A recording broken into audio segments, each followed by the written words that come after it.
Welcome to everybody who is watching, and I'm Rob Doane, and kind of doing this tonight just to give a quick overview, playing one of the shorter scenarios from the series to try and help people out who might be wanting to learn. So, Patrick Pence, do you want to say hi to everybody, my noble opponent? I don't know how noble I am, but I'm a decent guinea pig. Hi, everybody. Patrick Pence. Wargamer-ish, light, I guess. I don't know. No Rob since he first bested me in the 2008 Great Campaigns semifinals, I think. Oh man! Yeah, you remember the exact year and the game. Oh yeah. Well, it was the race to Spotsylvania and the scenario. Even. Oh man! Yeah. Well, I made a critical opening error and you jumped on it, and it was all downhill from there. So the bitterness still burns deep inside you. Avenge me! And the vengeance will happen here tonight in the Battles of the American Revolution demo. I've played this a little bit, but this is a refresher for me, so I'm pretty excited. Yeah, that's good. Anyway, what we're doing here tonight is playing the historical Freeman's Farm scenario from Saratoga. And I think what I kind of want to do is give just a quick overview of how this system works in case you're not familiar with it. I'm not going to go through and explain all the rules and talk it through, but I'll give a quick overview of it, and then I always kind of prefer it if we just kind of jump in and start playing. And I know the system well. Patrick has played it before, but not for quite a while, so I'll probably be talking him through a little bit, and we'll just talk through what we're doing and try to explain as much as we can. So if anybody has questions along the way, feel free to just jump right on in here. I don't think we have so many people in here that we need to worry about everybody talking at once. So if you want to mute your microphone just to make sure you don't have background noise going, that's all good and well. But I think we're going to do okay with who we have here. So this is Saratoga. This historical scenario was one of the ones that was added when they reprinted this just a few years back. It wasn't in the original game, but it is now. It's a very good learning scenario because there's not many pieces involved here. And we've got, obviously, the Americans and the British taking just a part of the overall Battle of Saratoga. And it's a 4-turn scenario, so it's pretty short in terms of the way scenarios in this system work. And it's going to give us a chance to just go through the mechanics and get a few battles in there. You can get a feel for kind of the ebb and flow of it and how everything works together. This is a very, if you're not that familiar with it yet, you can probably already see. This is a pretty classic hex and counter system that uses a combat results table with modifiers that make your attacks better or worse depending on how you put them together. And each of the scenarios has victory conditions. There are usually 3 different ways to win a scenario. Before we get into the mechanics, I'll kind of just start out by saying, what are you trying to do? So the way that you win, there are 3 ways to do that. There's a decisive victory condition, a substantial victory condition, and a marginal. Thank you, Mark. Marginal victory is the lowest one. The decisive victory conditions are usually very difficult to achieve. They're typically only come into play in case somebody's made a big mistake or playing a new player maybe doesn't quite understand how all the rules work together. You don't see those happen too often, but it can occur, and actually in this scenario that we're going to play, it certainly has a better chance to happen than it might otherwise. A substantial victory is when you cause one side or the other to basically break and run from the battlefield, and the way that you do that is if you go up to the top of the screen and you look at this Army morale track that's up in the upper left-hand corner. I will explain in a minute how that all works, but basically that is tracking the overall morale of your side. And the more you win or lose battles as the scenario goes on, it's going to make that Army morale marker either go up or down the track, depending on if you're winning or losing. And if it goes all the way to 0, no matter where you are in the game, no matter what turn it is, that's basically instant death, or instant surrender as it is, and the other side wins. That certainly has a good chance of happening. That is, we see that happen a good number of times in games in this series. And yes, thanks. Yeah, Mark. In this particular scenario, I'll get to the kind of specific scenario conditions here. In this scenario, that will happen if you go down, not all the way down to 0, but actually down to the wavering part of that track, where you see it gets down to 4 on that track. Finally, you have the marginal victory conditions, and these are the ones that, statistically, that most games are going to end that way, which is basically a game won on points, and you score victory points by doing certain things. If you open up in Vassal, there's a VP window up there in the top. If you open that up, that shows you all the different ways that you score points in this scenario. Many of those points come through combat by either eliminating or capturing or causing a step loss to another unit. All of the leaders, you'll see, have their point values there in case you happen to capture or eliminate them in combat. You get points for that. And then in this particular scenario, you see there's 3 hexes on the map that this scenario is basically geared around, that we're fighting over. So these are the hexes that you are going to try to control as we fight along here. The one that's in blue is started out controlled by the Americans. The one that's in red, as you can guess, started out controlled by the British. And that one in black that's in the middle of the map, right by, or it is Freeman's farm, is uncontrolled. So in this particular scenario, what we're trying to do here is control these 3 hexes. If either side controls the ones that are currently blue and red, so if the British capture the blue one and turn that red, or if the Americans capture the red one and turn that blue, and they keep control of the other one that they start out controlling, then that's a decisive victory, and you've won.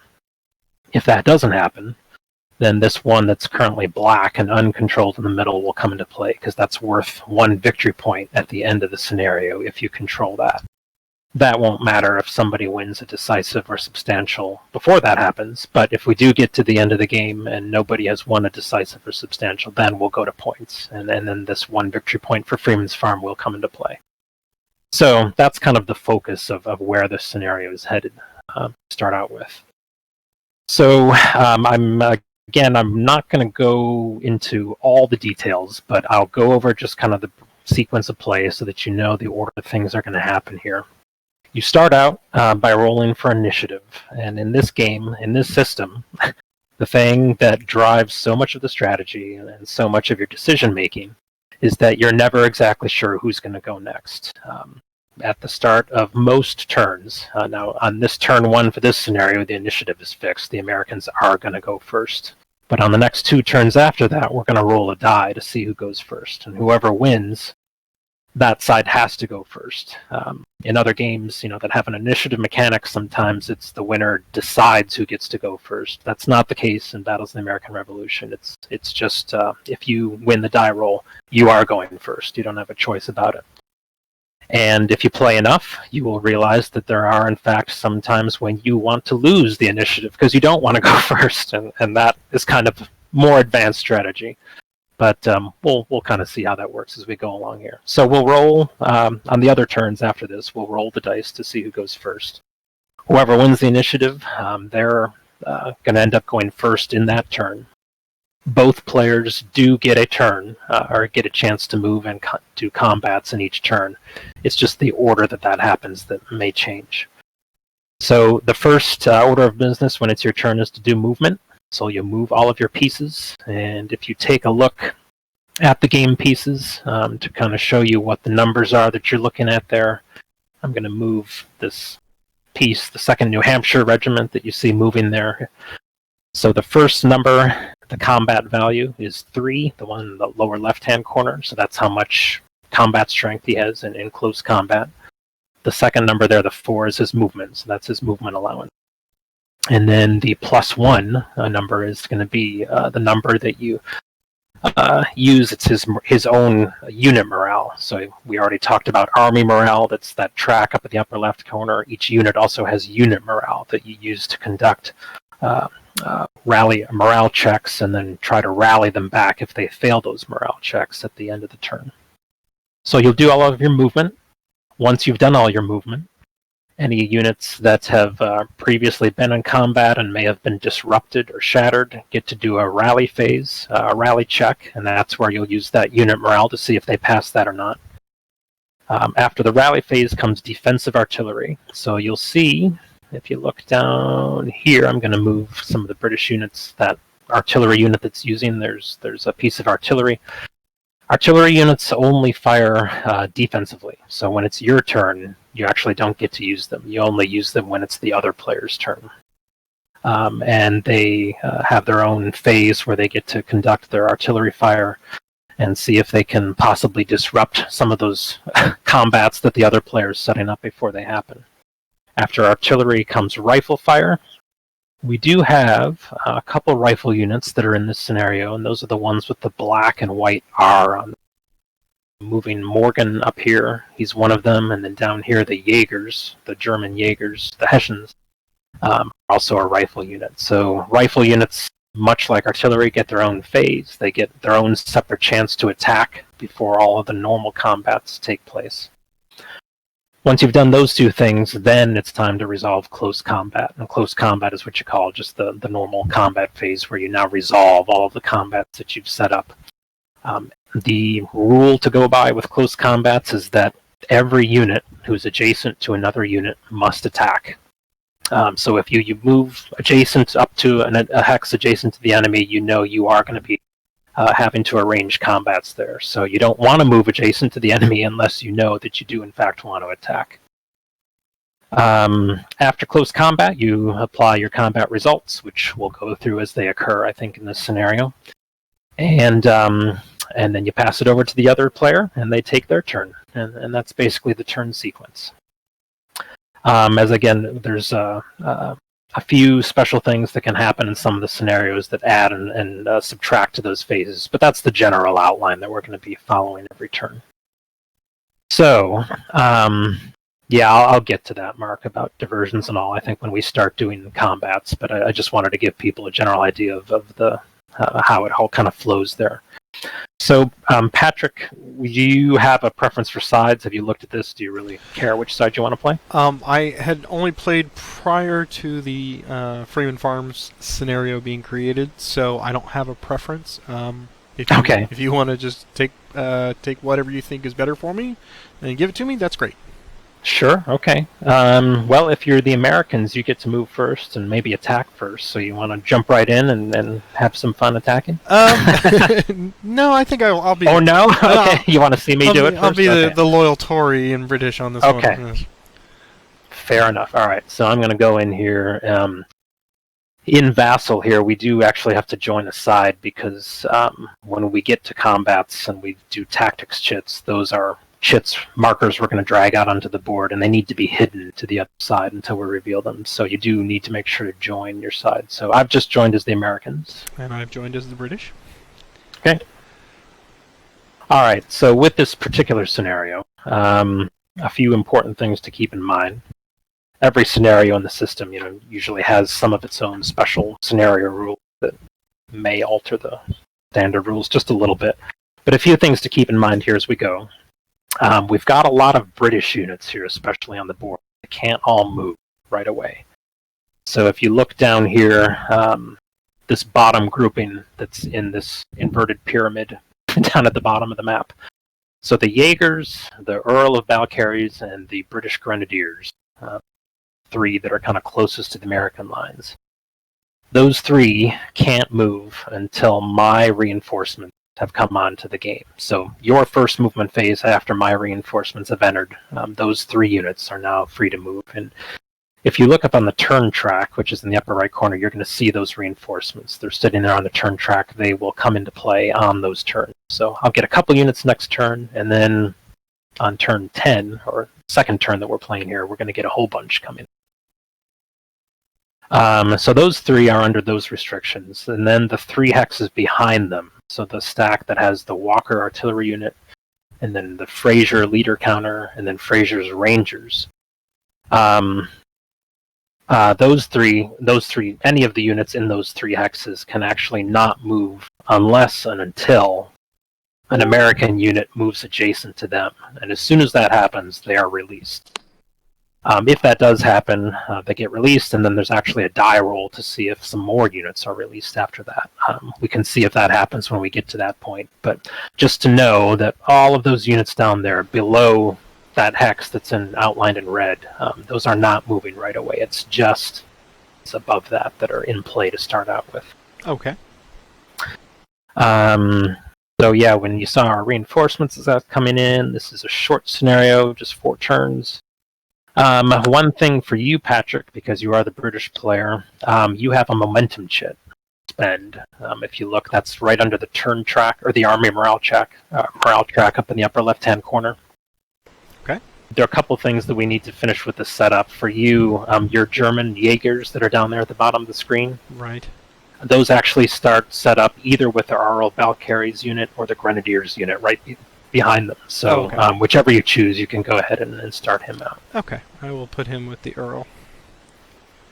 And then, yeah, for me, Arnold is with either the 2nd or 3rd New Hampshire. I'm going to put him right up there on the 2nd New Hampshire. Start up.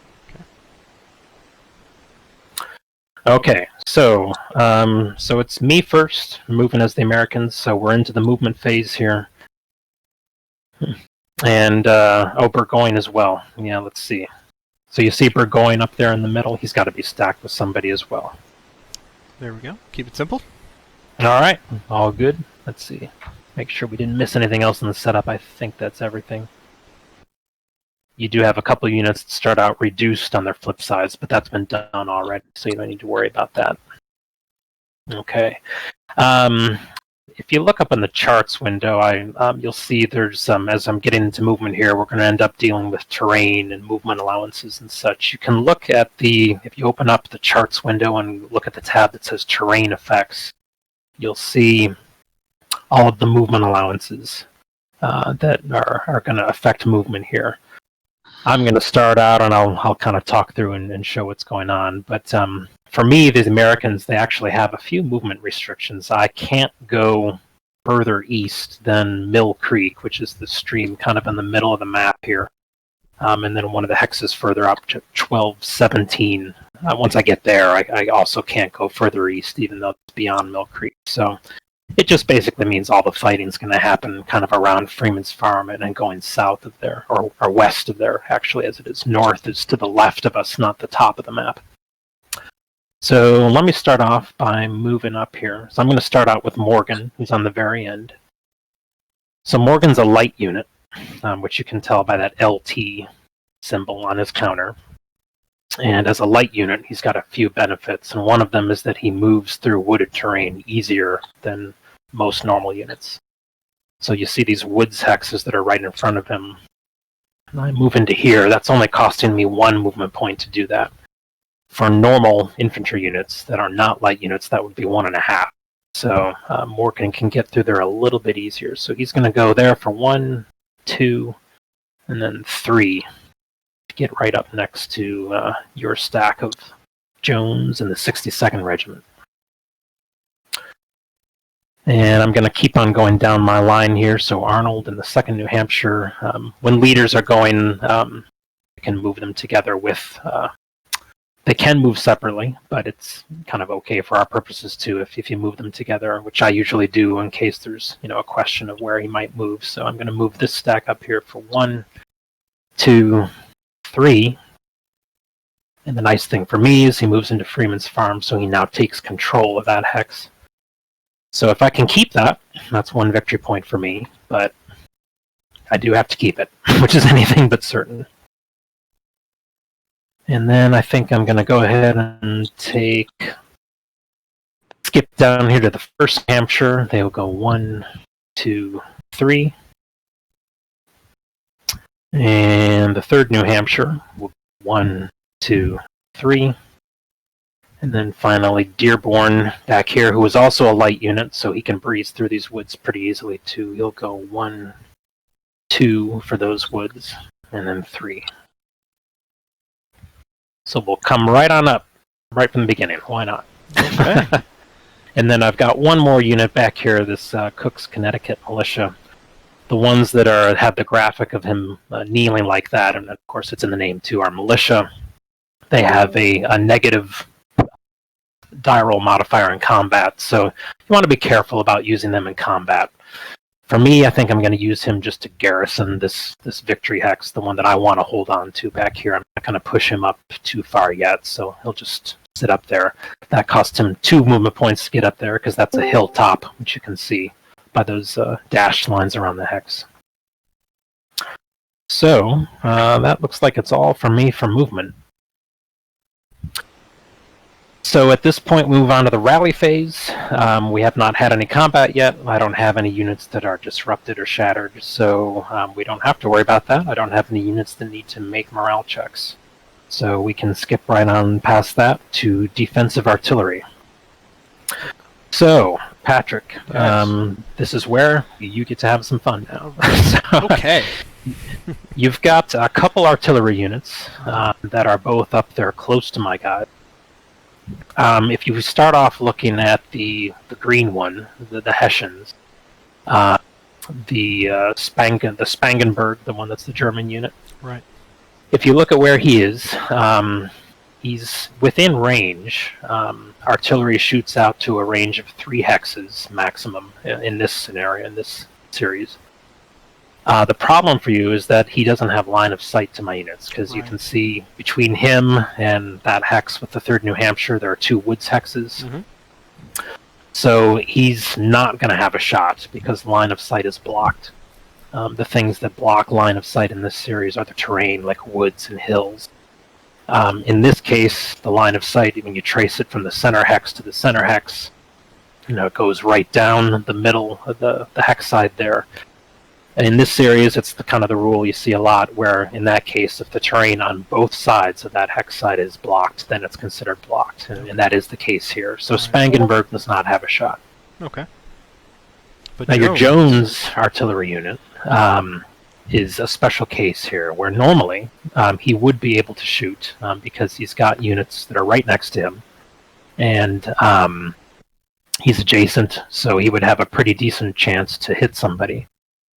However, in Saratoga, and this is one of these specific rules for this game in the series, he also has Morgan, this rifle unit that's right next to him. And Morgan is a special case because he is a rifle unit, and he has the special ability where whenever he is adjacent to a British or Hessian artillery unit, he prevents that unit from firing. So because Morgan is adjacent to you, Jones actually doesn't have a shot either. So unfortunately, you don't get to take any artillery just yet. It's a long way of explaining you don't quite get to do anything yet. But thank you, Rob. I appreciate that very but much. You will eventually. We'll get there. So next, after artillery, is rifle phase. So we will have something here. Now, your rifle unit, as we said down there, the Jaegers, they're not able to do anything just yet, and then they're not adjacent to anybody anyway, so he will not have a shot.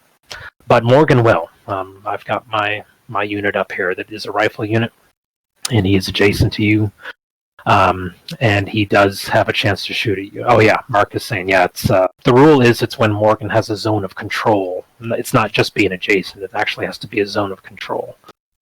And the difference there would be zones of control do not extend into the woods. So, for example, right now, Morgan has a zone of control into Jones's hex.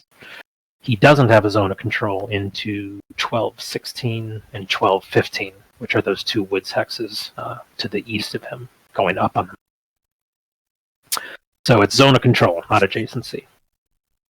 So for rifle fire, Morgan is going to go ahead and take a shot as a rifle unit, and he's got 2 units he can choose from, Jones and the 62nd. Rifle units only have a range of 1 hex, so it does have to be somebody that you're adjacent to. I'm going to go ahead and pick Jones, that artillery unit, to shoot at. So what we do is you go to your charts, and we're going to go ahead and look at the ranged fire 2-hit table.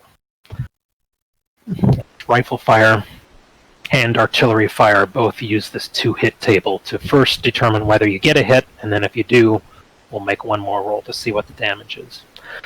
So Morgan, if you're looking back at the numbers again, he has a 2 there for his strength, so he's a 2 strength unit that's firing adjacent. Okay. Normally, rifle units, like if you look down at that Jaeger unit again, you'll see up in the upper right-hand corner there's a little red FF unit, or red FF lettering, which stands for first fire. And normally, when rifle units fire for the first time in the game, they get a +1 modifier to hit. Morgan is not marked that way because in this scenario, just for this scenario, he doesn't get his first fire bonus. He's already basically fired. In the historical battle, he had already fired at this point and used that first, when rifle units at this time fired, it was normally that first shot they fired that was most well aimed and most carefully taken. After that, they got much more shaky, so they don't get that bonus after on. So anyway, he doesn't get his bonus for that for this shot. So what I'm looking at here on the 2-hit table, I'm looking on the left-hand column, it's 2 strength points firing. I'm firing adjacent, so that means I have a base number of 6 to hit. So I'm going to need to roll 6 or higher to hit.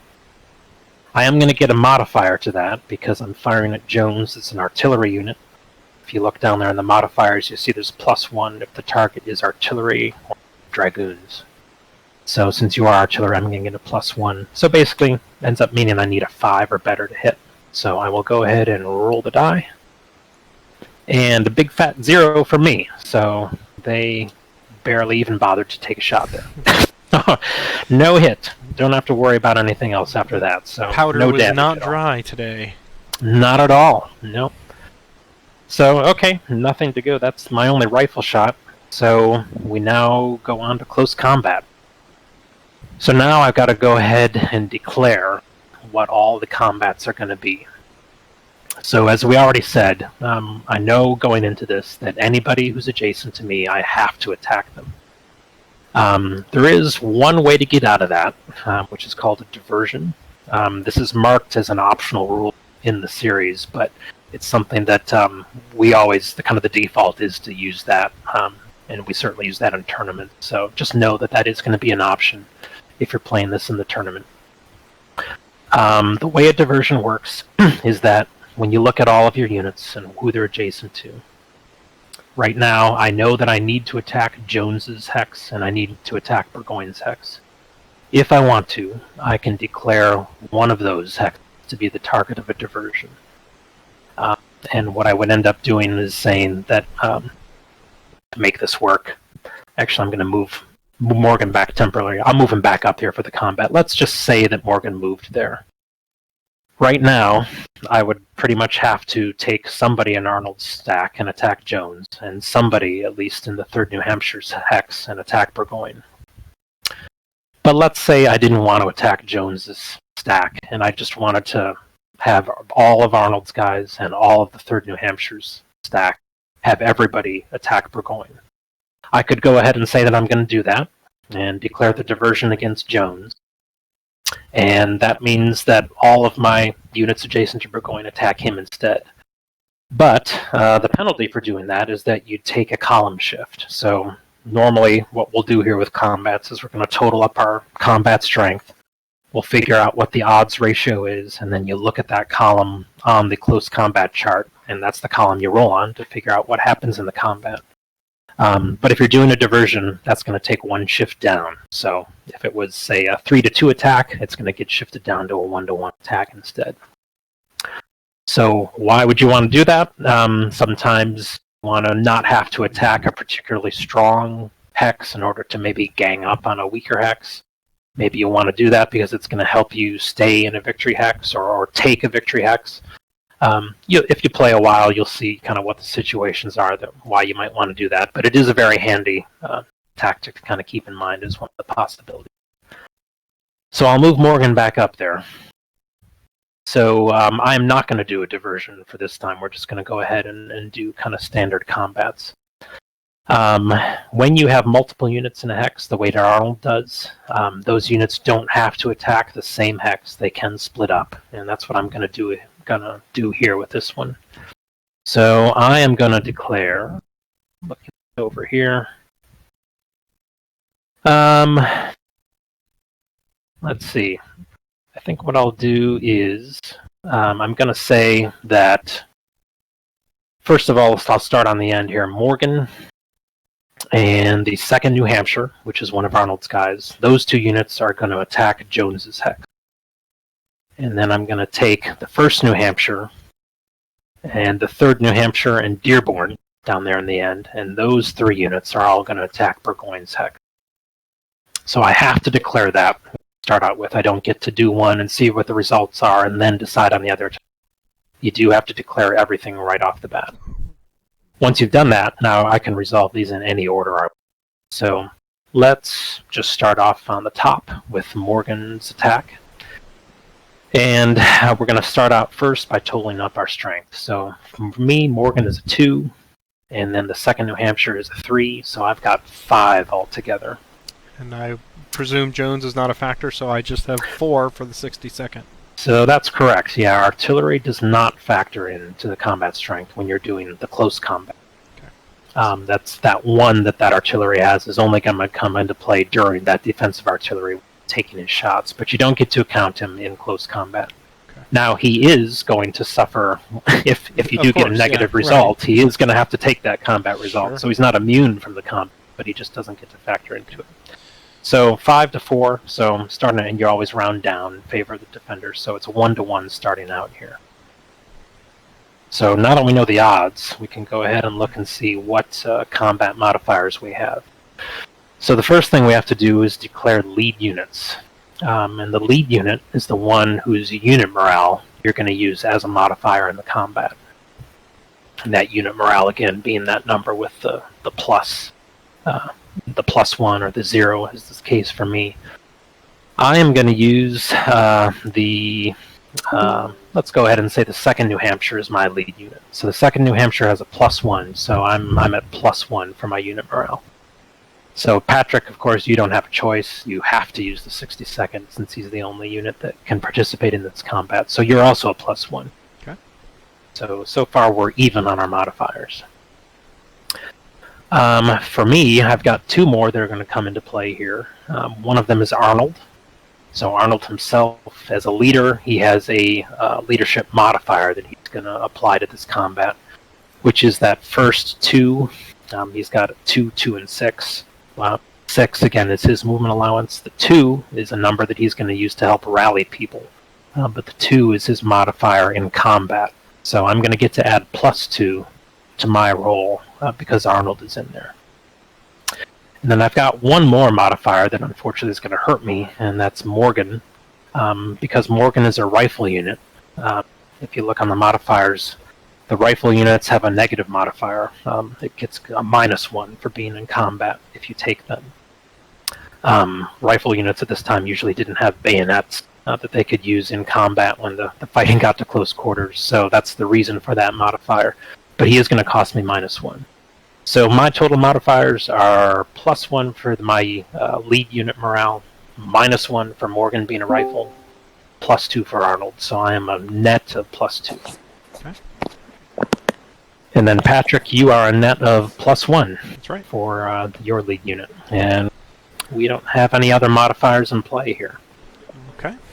So there's just 1 die roll. The attacker is the only one who rolls the die, and then you use that to get the result. So taking my +2 and your +1, your modifier is subtracted from mine. So that ends up being a +1 is the modifier before we get to tactics. And yes, Roberto, now we do tactics. So the last part of it that we figure out is the tactics chits. So if you look at the tactical matrix on the charts, you'll see this is where you can get some more modifiers that might be better or worse for you. And a lot of this depends on how much risk you want to take in a particular attack. It takes a few go-throughs of this to kind of see how it works, but if you spend some time looking at that matrix, what you will see is that certain tactics give you the possibility for higher modifiers, +2 being the best you can do, but also the possibility of a much worse modifier as well, more chances to get modifiers that harm you. Or you can play it safe. Some of them you'll only get a maximum of +1, but also the limits that you might only have -1 or 0. The real important thing to look at is that some of the results you get from the tactical matrix end up in no combat. It doesn't happen too often in the games, but the threat of it happening is always something that you have to keep in mind. When you cross-reference the results and you see that NC result, if that happens, that ends up meaning we're not going to have a combat at all. And the defender actually has to physically withdraw from the hex, and then the attacker can advance into it. But you don't roll the die, you don't get a combat result at all. So if you're trying to cause damage to the other side, you have to keep in mind that you don't want them to be able to do that if that's something you want to prevent. If you're willing to run the risk of a no combat, then you might think about doing that. But do make sure to look at those possible results there. So all we're doing here is picking a chit, and we're cross-referencing what we pick. So we'll reference the attacker's chit with the defender's chit, and then see what that gives us.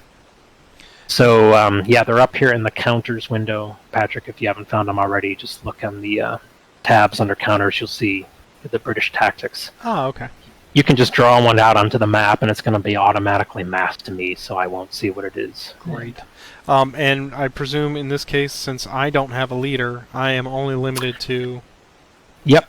Yeah, that is the other thing to look at, is that some of them you will be limited in your choices. So you need, if you see those shades of green on the chart, you have the basic 4, skirmish, attack and echelon, stand fast, and withdraw. They're always in play.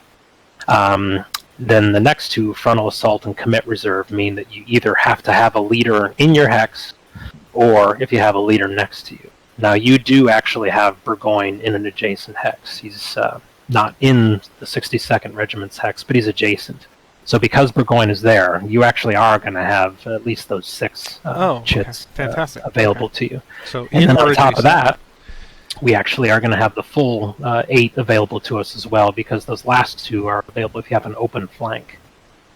And an open flank you judge by looking at where the hex that's where the combat is, Jones's hex. If there is a hex adjacent to both Jones and at least one of my attacking units that's empty, such as 1117, then we have an open flank, and then we can pick those flanking tactics too. So right now, because we both have leaders either in our hex or adjacent, and we have an open flank, we've got all the tactics available to us. Okay. So I will pick that. I'll just draw it. Usually just place it kind of right by your side of the line. Okay. All right, and I will reveal, and you can do the same.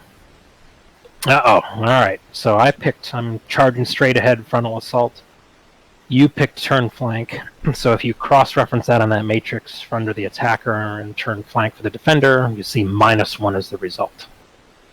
So, yes, well done. You outguessed me right here on the beginning. Hooray! So the modifier was going to be +1 before this. That brings the modifier back down to 0. So after all is said and done, it's just going to be a straight-up die roll with no modifier. So we can delete those chits for the tactics. And I'm going to go ahead and roll, and I'm rolling on the 1-to-1 table at net 0. So here's the roll.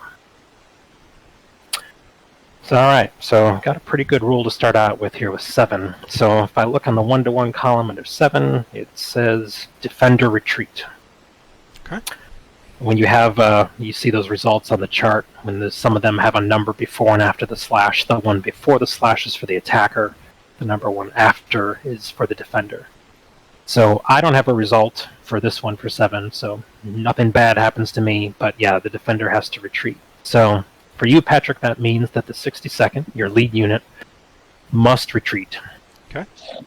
And the rules governing that are it's just 1 hex, and you must move. Each scenario is going to list, usually one side or the other has a direction that you have to retreat into. For you, that's the British side of the board, which is the north side of the board. Okay. So you have to retreat in the north direction. It can be there, or it could also be 917. Yeah, down there. Okay. Both of those are considered to be going in that direction. So what would be the positives and benefits of doing one or the other? So that's going to largely depend on, if you may be opening up a hole in your line if you go one way or the other. This system very much rewards kind of keeping your units fairly close together and usually in the semblance of a line where you have a continuous line of units. Okay. That may come into play. It may come into play if you're retreating towards a victory hex or not, if you want to protect a certain hex. The other thing that does happen that you have to be very aware of that's a restriction, you can't retreat into a zone of control. So, for example, where you were in the hex there, you could not retreat into 1117 adjacent to Morgan because he has a zone of control into there. Okay. If you're ever in a situation where you're forced to, where you don't have a choice to retreat into a zone of control, you're going to be captured. And that's something you very much want to avoid. The other thing I think I mentioned yet is the stacking limits, is the fact that we have a 6 strength point stacking limit in hexes. That doesn't count the artillery. You always get to have 1 artillery unit with you for free. But for the infantry units, you can only have a maximum of 6 strength points in a hex. So the other situation you do sometimes see is if you're forced to retreat into a hex where you're going to be overstacked. If you can take a step loss, in other words, flipping that unit over to the other side, if that will bring you under the stacking limit, then you're good. You are going to suffer the negative results of taking a step loss, but at least you won't be captured. Sure. But if even doing that isn't going to allow you to stay under the stacking limits, then that unit can't retreat into that hex at all and may be captured if he has no other place to go. Okay. So, yeah, for you, either there or 1017 are your 2 choices. Okay. I think I'll keep him right there. Okay. So that is a given. Now for the other units in the hex, for you Jones, as we said, he didn't get to participate in the combat, but he is now going to have to roll to see if he retreats or not. And so the way that you do that is you're going to use his printed unit morale, which is that 0 on his hex. Okay. A 5 or better is passing a morale check here. So you want to roll a die, and if you roll 5 or higher, Jones is going to stay in that hex. And if you roll 4 or less, he is going to have to retreat. Okay. He doesn't have to retreat to the same place. He can retreat to a different hex if he wants to, but he will have to retreat. Okay. So here is his retreat roll, and he will stay. All right, he passed, so he has to stay. Now, a very important part of kind of strategy here as you're going along and learning more about the game. That's not such a bad result for you here because you know that you're going to move next. So you're going to be able to move Jones or move somebody up there with him before you have to be in combat again. The danger would be, let's say I was moving last in the turn and we were going to roll for initiative for the next turn. If I happen to get the next move and I move next, Jones is now doesn't have anybody with him. And the reason that's important is that artillery is automatically captured in combat if you get to the close combat phase and there's an enemy unit adjacent. He'll still get a chance to fire, or at least he normally would if Morgan were adjacent to him. He can't even do that in this case. But if artillery is ever alone in the hex, in their close combat phase, they are automatically captured. So there are some cases, again, where, let's say, if we didn't know who was going next, you would probably want Jones to fail that morale check because you want him to retreat and get out of there. But as is so often the case, units do not always do what you would wish them to do. And you don't have perfect control over all of the units that you can see. Right. So that's one very important thing to keep in mind as we go. But anyway, you've passed your check, so he's staying. So that took us through close combat. So now we have one more to finish down here, the other one, which is Burgoyne, the attack on Burgoyne. So we'll do the same process here, and I have, let's see, total up my strength. I've got 3, 6, 7, 8 total going in on this combat. And I've got 4, right? You've got 4, yep. So we have 2 to 1 to start out with, and I'm gonna, for the lead unit here, I'm gonna pick Dearborn down there on the bottom. He's at a +2. Okay. And you, of course, have to pick the only unit that's available, the 21st Fusiliers, which is a +1. So far I'm up 1 on you there for modifiers, so I'm at +1 right now. Now because the 1st New Hampshire is participating in this attack, you'll see Arnold up there is, again, he's also going to be able to apply his leadership modifier to this combat as well. That is a good thing to do if you are able to do this as a way to kind of use that leadership model or modifier in multiple combats. If you have units stacked with Arnold the way they are now and they're participating in different combats, then Arnold gets to throw his modifier in both cases. So that will help me here as well. So I'll get his +2. Now you have Burgoyne. You've got a leader in this combat as well now too, so you're going to get his +1. So that's another net of +1 in my favor, so I'm at +2 total. I'm up 1 on unit morale, and I'm up 1 on the leader. And it looks like that's it.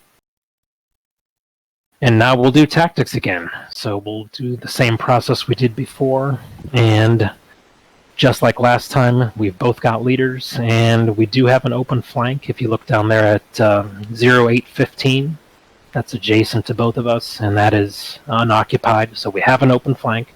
Doesn't matter that it's woods. That's okay. It's still considered an open flank for these tactics purposes.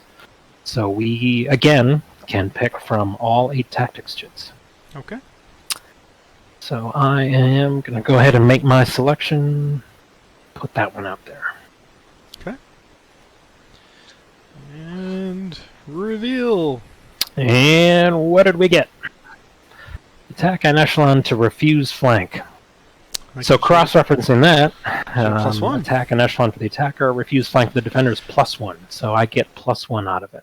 So that one goes to me. All right. So it looked like a net of +3 on this die roll. I'm up 1 on unit morale, up 1 on leadership, and then another 1 from tactics. So I'm going to be rolling on the 2 to 1 column with a +3. So here is that roll. 5. So that will be fairly good for me. That's 5 with that +3 becomes an 8. So that result is, looking at the column, is a defender disrupt. So this is going to be a little bit worse for you than that retreat, like in the first combat. Now you have to disrupt. So you just clicked on that, and you see a couple things happen here automatically. So up there at the Army Morale track, that just dropped your Army Morale by 1.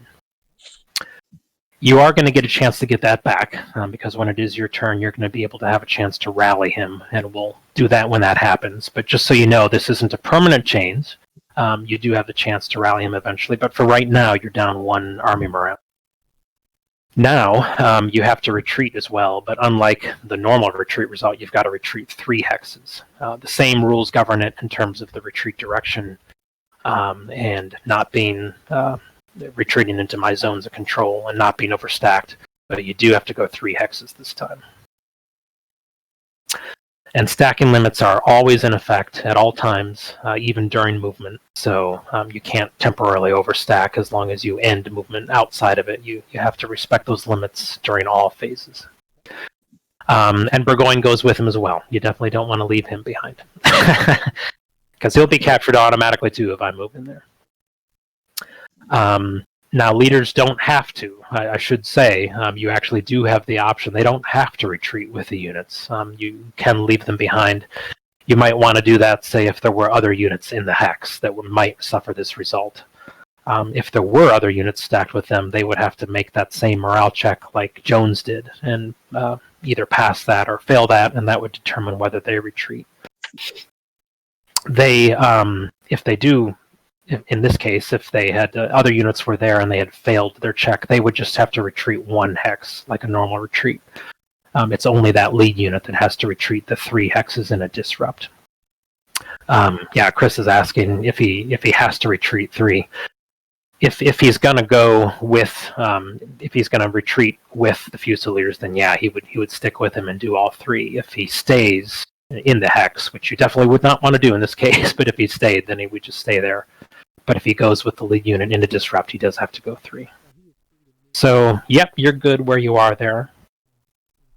Now, since you've vacated the hex, the last part is that I get to advance in there. The rules governing that, which again are very important because they end up affecting where my guys have to go, is that my lead unit must advance. I don't have a choice. I have to put Dearborn, the unit that I chose as my lead unit, into that hex. So he advances. Now for everybody else, they have a choice. I can, if I want to, I can move other units in there up to the stacking limit of 6 strength points. So I can, if I want, put other people in here. I think for right now, I am just going to leave it as is. I'm not going to throw anybody else in there. It's just going to be Dearborn. So I will not take advantage of that. I'm just going to sit right where I am and call that good. Okay. So that is the end of close combat. So we did our 2. We applied all those results, and if you look at it, you probably saw, Patrick, for your unit that disrupted, it has that red border around it just to show that. Right. That's different. That's just in the Vassal module. There are disrupt markers up there under the counters window. If you want to use those are certainly there too, the ones that you get in the physical game. But just so everybody knows what they're looking at, that red border means that you're disrupted. So that's it. That's the end of my turn. So I'm going to go ahead and clear off those little red dots you saw pop up whenever a unit moves. Helpful just to know who's moved yet and who's haven't. I'm going to hit the moved button to clear those off to show that we are all moved. And then go up here to the turn track, and I will flip the game term marker over to your flag, the British flag, and move that down to the bottom of the space on the turn to let us know we're at the bottom half of this turn, and it is your move. So as you move here, keep in mind now, we don't know who's going to move next after this. We're going to be rolling for it next. Right. So there is some uncertainty here. Sweet. But it is now over to you, and it is to your movement phase, so you get to do movement first. And Burgoyne can move independently if he wishes, right?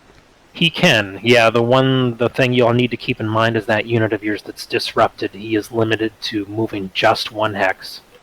And it's not a factor here, but if I were closer to you, you could not move adjacent to one of my units. You've got to stay at least 1 hex away. Okay. Not possible anyway, but just know that he has a 1 hex limit on him.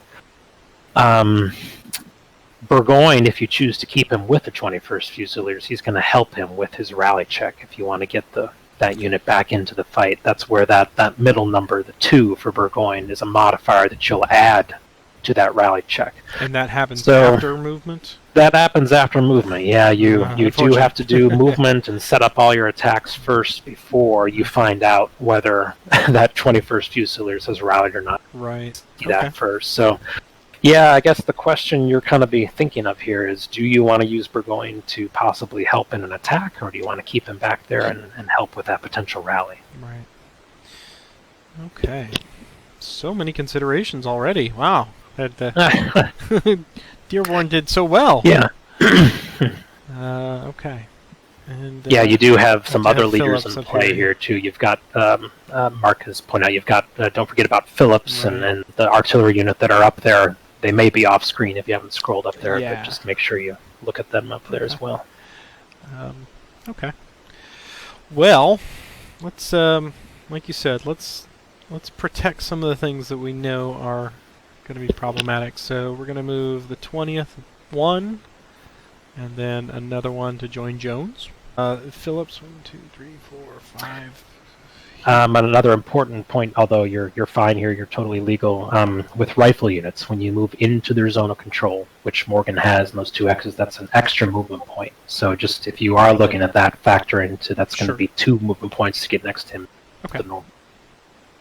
So I believe I can get Phillips 2, 3, 4, 5, 6. Yep. Okay.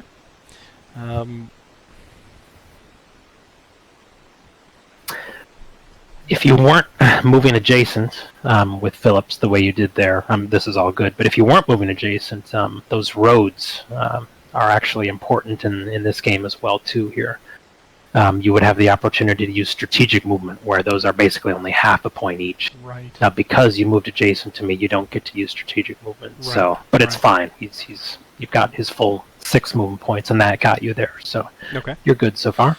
Good. You said it earlier, the challenge of setting it up so that your units are attacking the hexes that you want, or multiple hexes, because everyone's got to participate and attack everything that's available. Yeah, and it's looking especially at considering, well, what happens if I win the combat and I have to advance in there? Right. Do I want to advance? Right. Or do I really just want to cause damage to the enemy but stay where I am? And that can be a difficult thing to manage sometimes, is figuring out, projecting where you're going to end up if you do succeed. Sure. And likewise, where you'll be forced to retreat if you don't. Okay. That is very much a part of the strategy of it, yeah. I am going to use the opportunity for Hosmer to get closer, but not into the zone of control. So he's going to go 1 or half 1, Yeah. 1.5, 2, and get him there. Exactly. Yep. Actually, I can get him a little closer too. Bring him there. All right. Do this with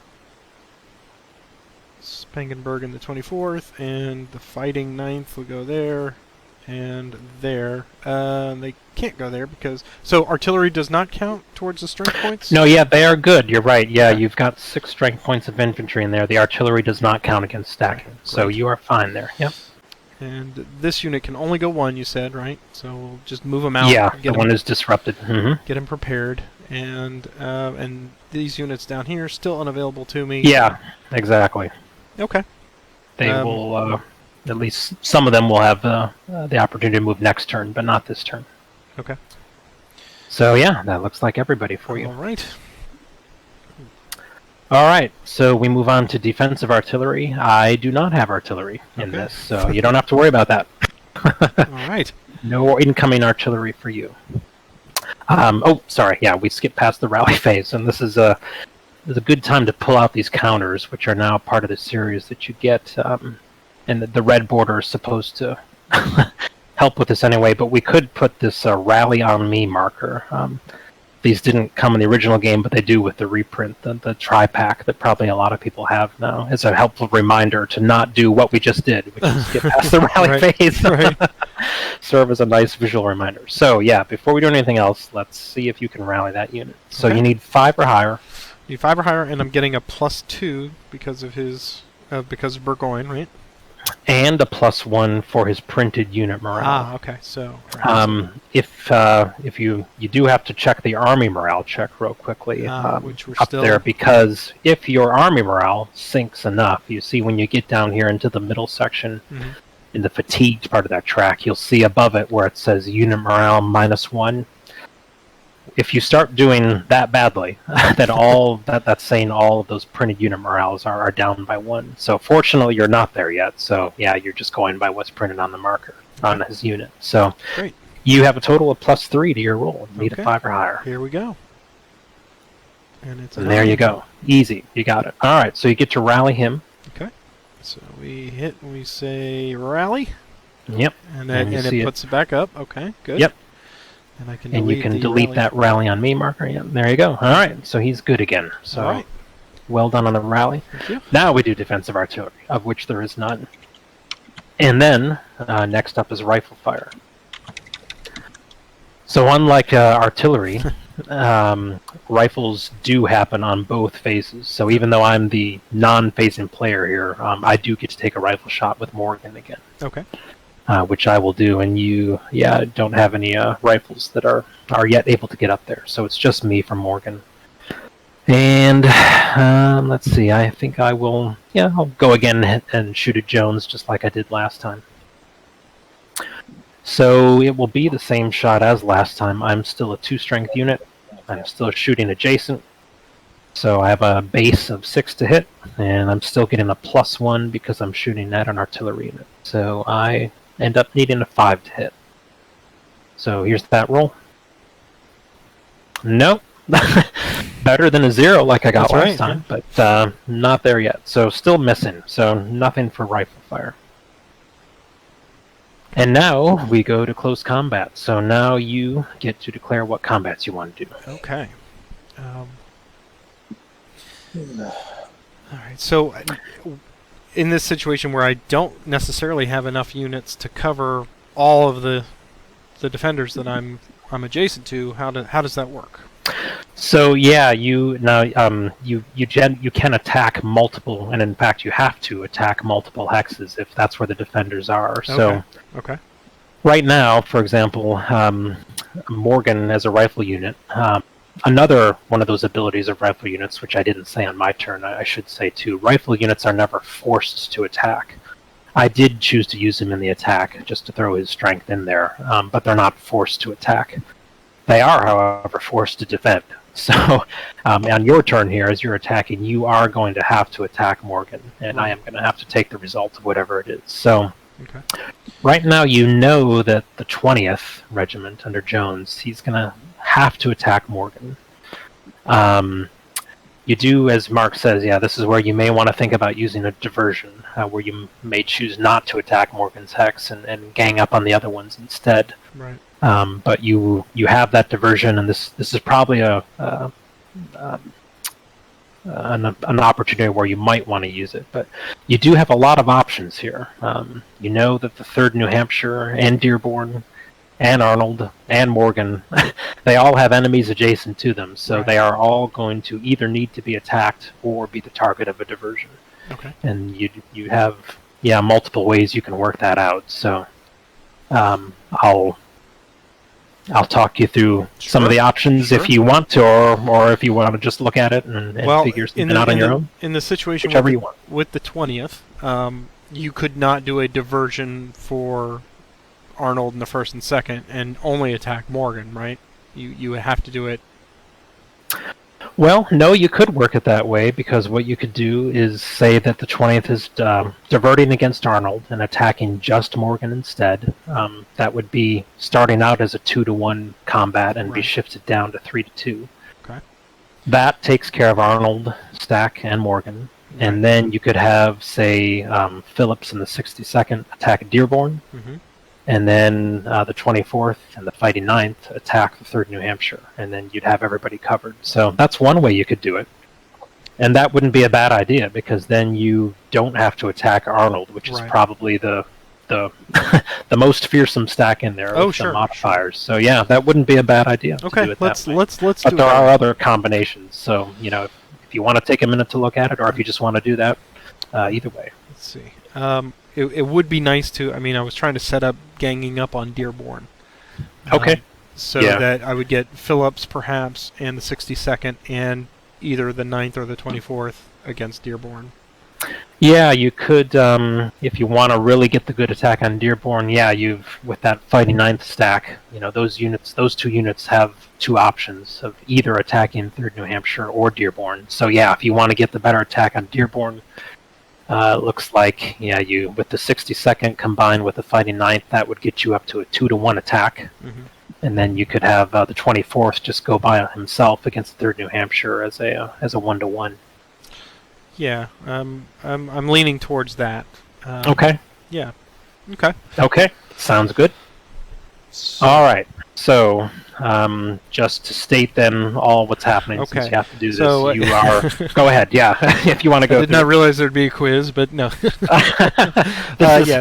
This is getting up there in complexity right from the beginning. Sure. Okay, so maybe it's good just to see all the different things. So that but yeah, go ahead. The 20th will perform a diversionary attack against Morgan rather than Arnold, and Phillips in the 62nd, along with the Fighting 9th, will go after Dearborn, and then the 24th alone will go after the 3rd New Hampshire.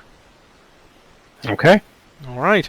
All sounds good. All right, so it's your choice. Which one do you want to do first? Let's do the Morgan one first. Okay. All right. So this one is fairly straightforward since there's only one unit involved on both sides. Right. So do you want to go ahead and do you want me to talk through what it is, or do you want to give it a shot? For everyone's benefit, just talk through. I'll get it on turn 2 then. Okay.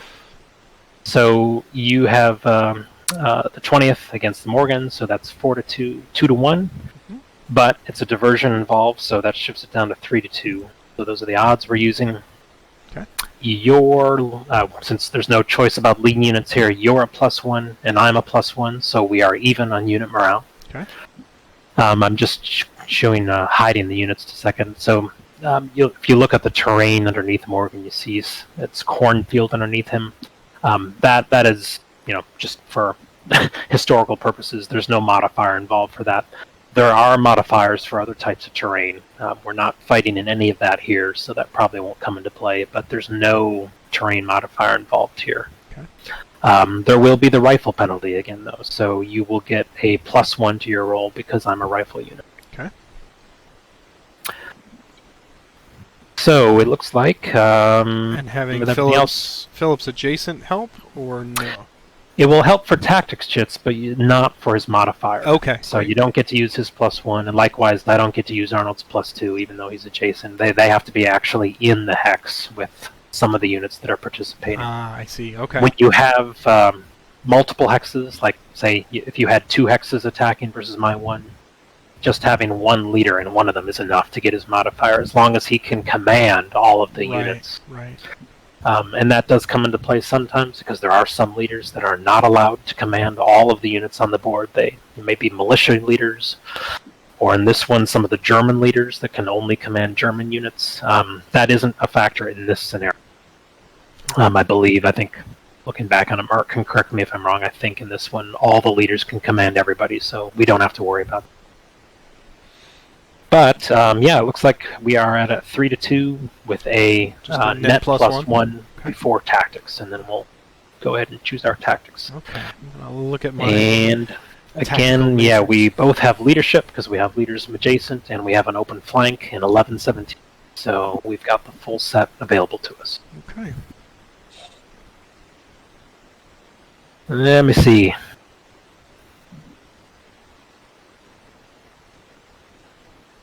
Alright, got mine out there. Okay. I think I'll do this one. And Alright. Here we go. Here's mine. Nope, guessed wrong. It's not too bad, though. Yeah. So, yeah, attacker frontal assault to defender refuse flank is a 0. Okay. No extra modifier from that. Okay. So you have a 3-2 attack at +1. 3-2 attack +1. Here is my die roll. It's a 5. So it's what does that give us? That is retreating? A double retreat, where we both have to retreat. Interesting. Okay. So keep in mind that momentum chit you do have up there. If you wanted to, you could spend that right here to re-roll again, and then you would have to accept the result of what comes next. And that's completely up to you if you want to do that. I would say in this situation, you probably don't want to spend it yet, because this is not such a critical attack. And while a retreat is not great for you, it's certainly not the end of the world. It doesn't affect your army morale, it cause a step. Now, there is the possibility that I might get to move next, which means that Jones artillery unit, that scenario we were talking about before, where artillery is adjacent to enemy units, that may happen here. Sure. So that actually is, I guess that's one reason why you might want to spend the chit. But that's a judgment call you can make. I think I'll hold it, and we'll do this. My unit Jones will retreat there. So you can. Defender does retreat first, so you should wait. Yeah. Probably not going to affect your retreat, Sure. but just going by the letter of the law, the defender does have to do his first. So gotcha. I will retreat 1 hex back towards my side of the board where I'm required to go. So that's what we'll do with Morgan. And now, yeah, you can go ahead and retreat. Goes there, and the 20th. But not Jones. This is the here. Right. That's right. Yeah, of course. Okay. Ooh, that is ugly. But yes, I see your point. Okay. So 20th will drop back, and we'll hope that we get the initiative next, or prepare to lose cannon. So that's that bad scenario where you're leaving artillery. But you're right. It's way too early for me to give up a momentum chip. Yeah. And a morale check, he says. No, Mark, he was attacking. Remember. So I just retreated, and his lead retreats. Oh, no, I'm sorry. That's right, Jones. Yeah. No, you still do a morale check for Jones as well. Yeah, so since you had a retreat result, Jones does have to make his morale check. So, yeah, apologize. You do make a roll for him, and then see if he passes. No, getting all confused here. No, not at all. Patrick is the attacker. When you get this retreat result, it's just your lead unit. Not the other units that he's stacked with. So, yeah, sorry. We were right in the beginning. You just retreat with the 20th, and then Jones stays where he is. He does not roll for it. Okay. That's the downside of attacking when you have artillery in your hex, is that if it goes badly for you, and you have to retreat or disrupt even, that attacking artillery doesn't get to go with you. It does not take part in that result, so it stays where it is. Okay. Cool. Believe me, that is a mistake that we all make when we are learning this series. And the bad things that can happen to artillery in this game. They're great when they get a hit and they score points for you, but you do have to manage them and where they are. And it is often, you'll see the good players, very often it's a good idea to always have at least 2 units stacked with artillery, so that if you do happen to get one of these bad results, you at least have a chance for another unit to stay there in the hex and accompany that artillery, so it's not alone. Okay. There are always exceptions. There may be scenarios or situations where you don't have a choice and you've got to keep one, but it's not a bad idea, if you can manage it, to always have at least 2 units stacked with artillery, so that you have less of a risk of that artillery ending up alone. Okay. So, all right. So I retreated, you retreated, and that looks like that does it for Morgan's attack. Okay. All right. So which one's next? Let's do the 24th against the 3rd New Hampshire. Okay. So this is another just 1 unit versus 1 unit situation. Yep. It's just 4 to 3. Now that's just 1 to 1, right? Mm-hmm. It is. Okay. Yep. Always round down in favor of the defender. Sure. And he's not light, so there's nothing there. I'm a +1. You're a +1, so it's a net +0. Right. And that's all I see, right? And then we just pull our... Yeah, that is it. We've got no leaders and no terrain that come into play. Right. Arnold will help me for the tactics shits. He won't help me for his leadership modifier, his combat modifier. Okay. So yeah, we are 1 to 1 even before tactics. So looking at the leadership situation now for tactics, I do have a leader adjacent, but you do not. So that looks like, and we do have an open flank in 8-14 would be considered open for us. So the good thing for me is that means I have the full 8 tactics available to me, but you're only going to have the basic 4. Sure. Since you don't have a leader involved there. Okay. Here we go. We decided to stand fast. Aha! You got me. Turn to my flank. So the thing that I know you have to be careful of, you are the attacker here. It's easy to mix up the cross-referencing on this matrix sometime. At least I know I've done that. But so we have to make sure we're cross-referencing. It's the attacker that picked stand fast. Right. And the defender that picked turn flank. Yes. So yeah, you get that and you see it's a -2. Right. It was a risk. Yeah, Mark is pointing out Morgan up there is a demi-leader. That star that's on Morgan's counter. For him, that means if he did not have a leader adjacent or in his hex, he counts as a leader for himself just for the purposes of tactics play. Okay. None of the other things like modifiers would come into play, but for those purposes, he is considered a leader. Okay. So I think you have a 1-to-1 attack -2. Does that sound right? It does. Okay. All right. Here is my roll. Delete that. Let's see. 1-to-1 -2. And it's a 0. Uh-oh. Oh, boy. Uh-oh. That's a hit. That's not going to be so good. Okay, so I'm going to take a step loss. Yeah, the result is a 1-step loss. So your lead unit takes that step loss, and for you, that's the only unit involved here. So okay, and so I lose, and you gain from that. Nicely done. Yeah, that puts your morale down 1 and my morale up 1. Okay. And now, well, then the last fight here is now the 60-second, right? 80-second. Can't see. 60-second. 24th and the 62nd, yeah, that you've got for this one. It's actually the 24th was the one that attacked in New Hampshire. And oh, sorry, yeah, the fighting. Yeah, and the so fighting ninth. There we go. Yeah, there you are. All right. So I've got 2-to-1 ratio now. Yep. And I've got a... my lead unit will be, of course, the 82nd, so that's +1. The 62nd? The 62nd, yes. Yours is +2, so you're up on unit by 1, right? Yep, correct. Okay. And then I will get Philip's leadership because he's involved. That's right. So I will get a +1 for that. So looks like it's... you back to even? Even? Okay. Great. Now,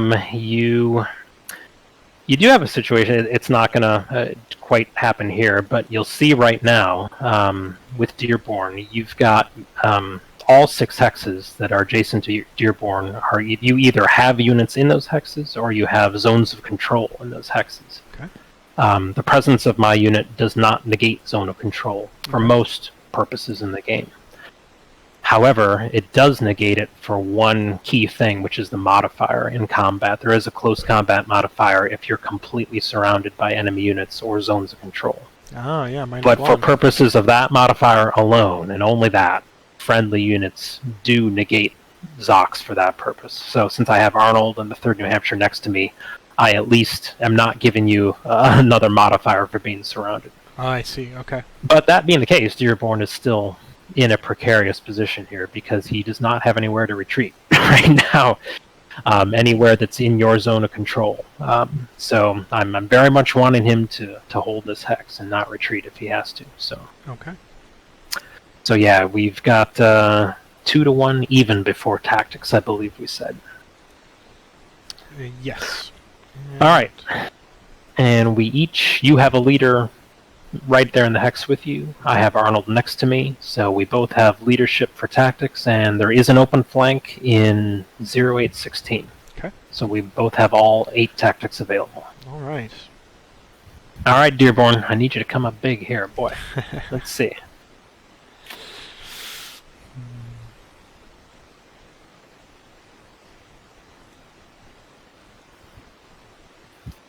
All right, we'll go with this. See what we get. Okay. All right. I thought you might. Okay. Did a frontal, and so I lose 1. That's a commit is -1. So, all right. That's good for me, for sure. I need every modifier I can get. Bet. Okay. So 2-1, column, -1 for my die roll. Big number, big number. Come on, give me big 9. 3. All right, so I'm pinning you.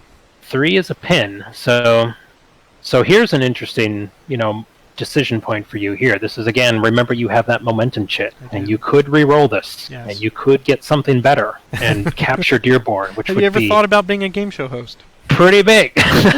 or whammy.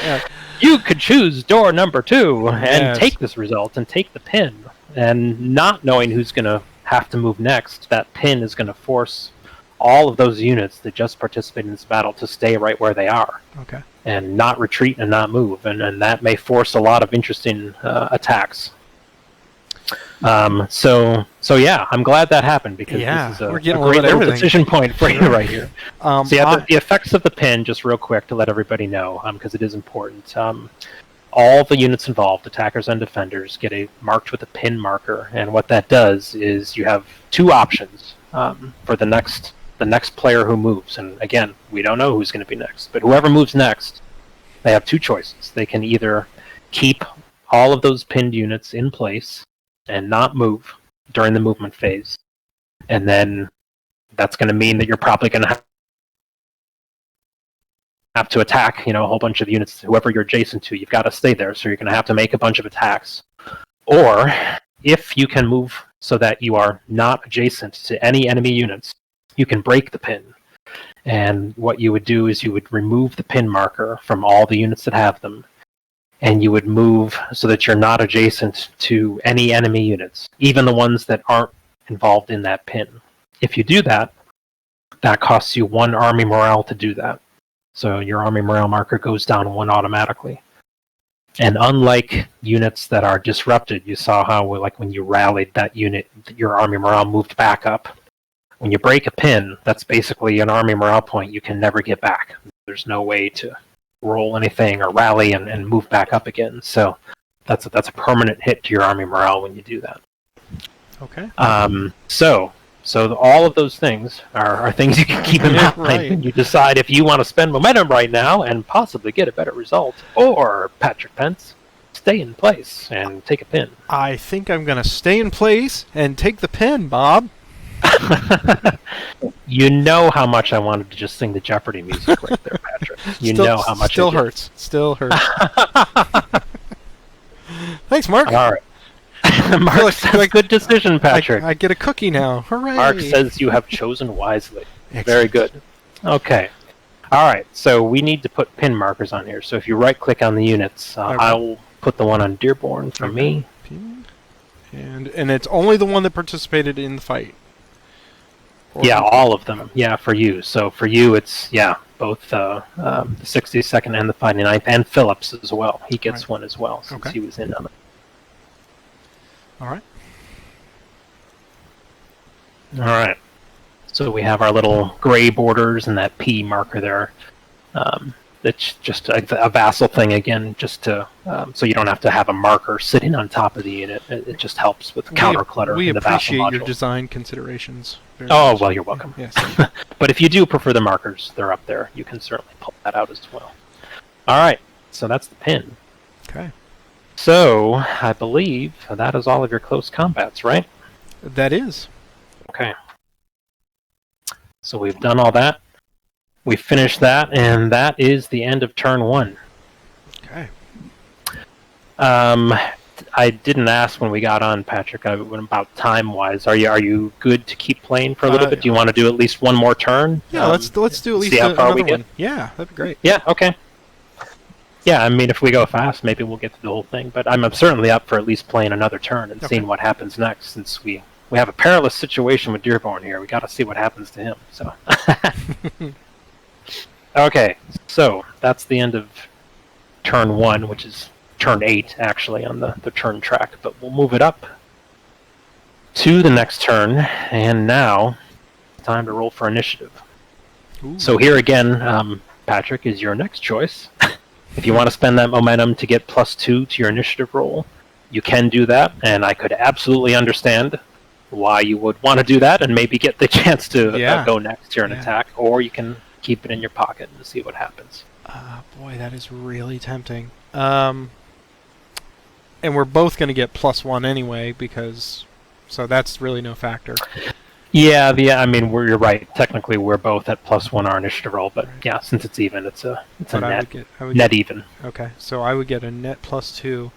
Yeah, knowing how I roll dice, I'm gonna spend the momentum chit. Okay.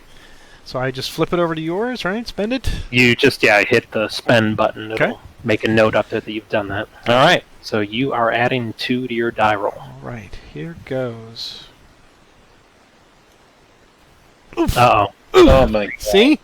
Oh! We re-rolled! All right. So we tied. So when you tie, you re-roll the dice, and you still get to add your +2, even on the re-roll. So we'll go ahead and roll again. All right. Here goes. Tie again! And we've tied again! Okay, let's keep on doing this. This is fun, Patrick. Okay.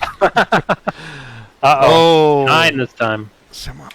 Yeah! Oh! Look at that. And 2 9s. All right, so you spent that momentum well. So you do end up winning. So let's see, the marker is on the British side. So yeah, you're going to move first, turn 9. Okay. All right, so you'll see on the turn there that there are these 2 American reinforcements that come into play. That only happens on my turn. So the reason that's important is, remember, you have these 3 units down here that can move once my reinforcements have come on the board. Okay, but since you're moving first here, and I haven't brought them on, those 3 units are still held in place. Okay. So, but I think, given given the situation, it was still probably a good move, and well done on the marker. So, thank you. I'll clear off the moved dots, and it is your movement phase. Okay. So clearly, we need to bring the Fusiliers and Burgoyne up. And yeah, they are good to participate in combat again now that they've bring the 20 rallied up. last turn. And that's really all my moves, because everybody else is still locked. So gonna do the full court press here. We do. All right. We're looking at. So it'd be a 1 to 2 attack if the 20th just went after Arnold himself. If I can interject one thing, you look at Hosmer back there. So it is always precarious to have, remember, artillery alone in Hex. And I know you've got units between him and me, so he does have some protections. But just to kind of look ahead, if things were to stay, let's say you attack Arnold's hex, but he stays where he is. Morgan is a light unit, and you remember how woods are only 1 for light units, so Morgan could, say on my turn, do this. Go 1, 2, 3, 4, and suddenly he's looking at capturing that artillery. So, not saying that's what will happen, but you may want to consider that. Okay, so in terms of where you put Hosmer. Okay. I think I've moved everybody. I took your advice. I've moved Hosmer up to join the Phillips stack. He's going to get in there in the fight? Okay. So he will not get to attack, but he will... of course, right. But he's protected, right, as you say. Rally. You don't have anybody to rally this time, because you're good on that again. Right. And there is no defensive artillery again, because I don't have any guns in the fight. So we go to rifle fire, and this time, sadly, Morgan is not adjacent to anybody, so I'm not going to have a shot with Morgan this time. So we don't even have any rifle fire. We go right on to close combat. Okay. So it would seem that probably my most, I don't know, the lowest hanging fruit would be the 20th against Arnold, but that's not a great attack. Of course, Phillips is going to go against Dearborn, and probably bringing the Fusiliers in as well with Burgoyne.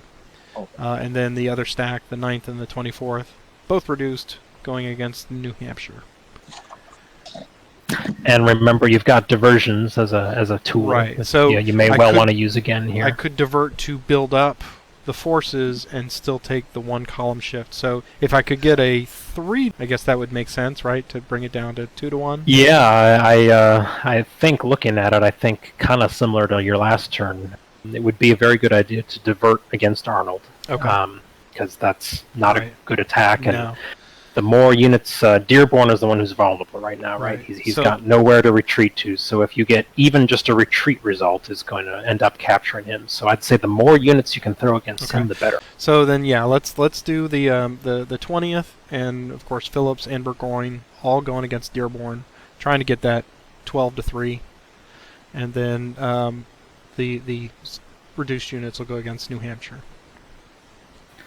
Okay, so it's the fighting 9th and 24th against 3rd New Hampshire? Yeah, and then the other 3 hexes will all go against Dearborn with a diversion against Arnold? Yes. Okay, got it. All right. I'm going to ask you a trick question. Which one do you want to do first, Patrick? I'm going to Or it's not a trick question, I guess it should be an obvious question. I'm going to do the Dearborn one first, right? I think that's a good idea, absolutely. All right. So yes, my 4 to 1 becomes a 3 to 1 now because of the diversion. And now leader bonus. I need to pick my leading unit. So +1 is really the best one. So and actually, going by the sequence too, as soon as you have ended your movement phase, what we can do also is clear off these pin markers, because you've now satisfied the conditions of the pin. And you'll see when you click on them, there's 2 choices there to break with morale penalty or no penalty. So make sure to choose no penalty, because you're not taking one. You've satisfied the conditions very well. Okay. Like it. Okay. So I guess I will make the lead unit to be Burgoyne's Fusiliers. Okay. And so again, the lead unit is forced to advance if. If you clear out the defender's hex, the lead unit must advance, and then other units, if they're able to, have the option to advance, but they don't have to. And is that inclusive of the artillery or not? Because no, because the artillery does not participate in the attack. So yes, this one infantry. Definitely I want to take Burgoyne as the lead or Fusiliers. Okay. Makes sense. Yep. Sure. All right. So my let's see. What other? Do I get any other close combat modifiers? My lead unit gives me a +1, and a +1 for Burgoyne. So I'm at 2, and you're at 2, right? That's right. Yep. Okay. And Yeah, again, I'm able to avoid that surrounded modifier because I've got some friendly units adjacent. So, okay. yeah, you're 2 and I'm 2, so we're even before tactics. Okay, so let's go to the tactics. And this time, we do not have an open flank. Okay, Because so if you look at 6. Dearborn, all 6 sexes adjacent to him are occupied. So we do have leaders adjacent, so we will get 6 of the possible 8 tactics, just not those 2 flanking ones. Okay. And if you ever do happen to accidentally pick an illegal tactics chip, if either one of us picked one of those flanking ones now, that's just an automatic -1 or +1, whatever benefits your opponent, basically. So that's one thing to be careful not to do. Okay. And I think that is another thing that all of us have, in fact, done in tournament play. Right.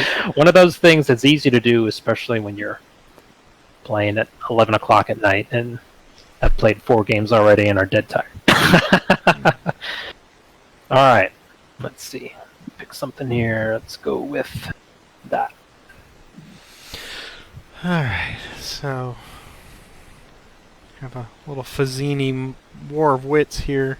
Which one did you pick? Clearly I can't pick the goblin in front of you. Gosh, I really like yeah, let's do that. And reveal.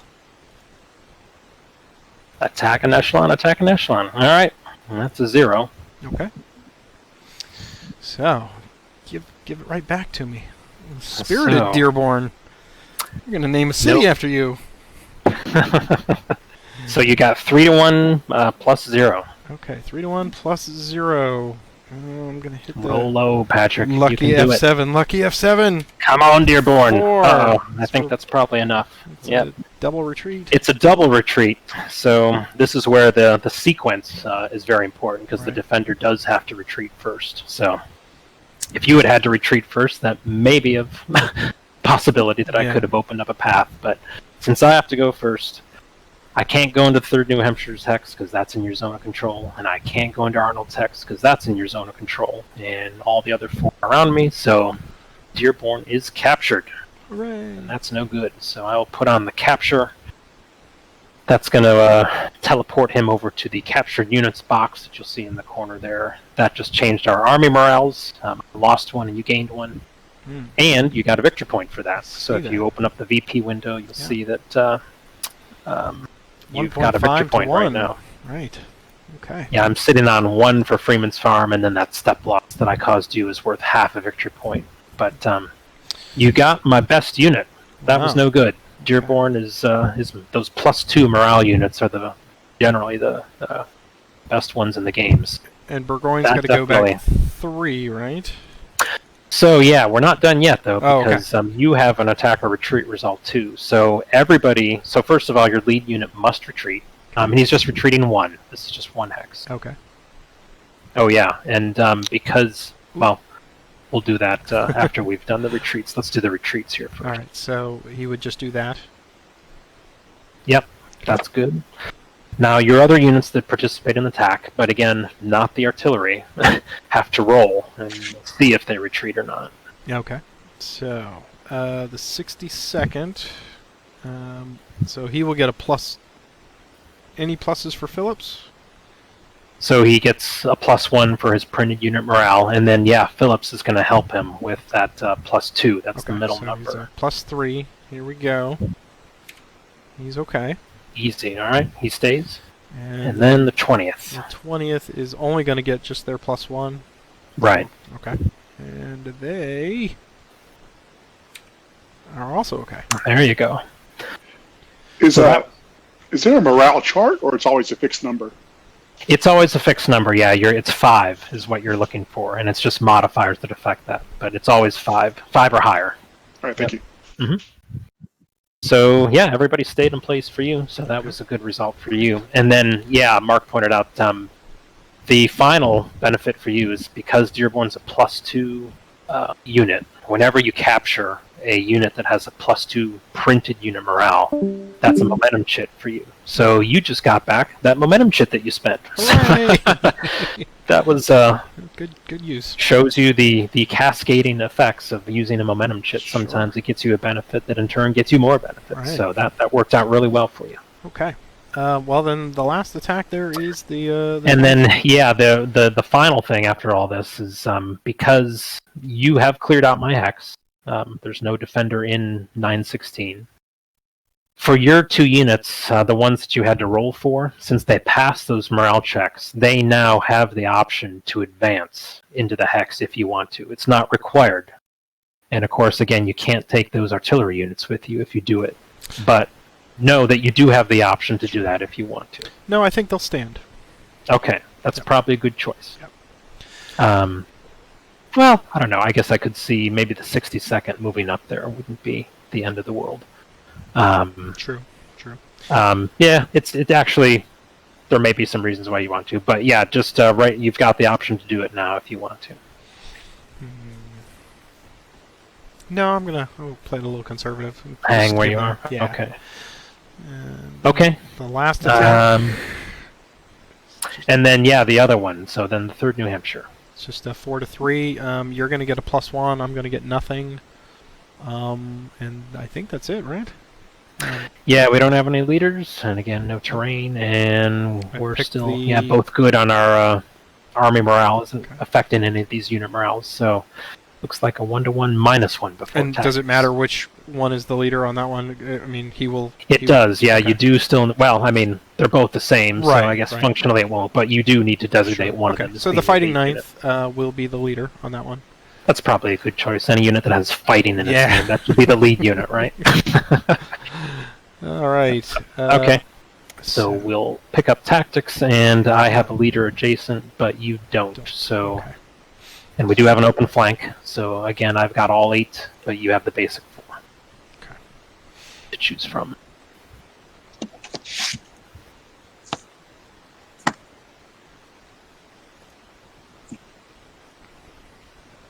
Okay.